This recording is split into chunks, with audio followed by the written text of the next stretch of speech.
Hay una línea de acción, un panorama en primera instancia. Estamos ya dejando el decreto listo, para lo cual los productores que estén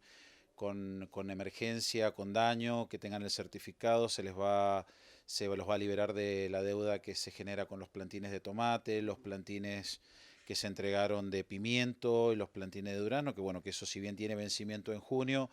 es ya para llevarle un alivio, que el productor presentándose con el certificado del daño de la DAC, a lo cual le solicitamos que todo el mundo, con o sin seguro, haga la denuncia, porque es la única manera de que el funcionario provincial va a tener la lectura correcta de cuál es el daño.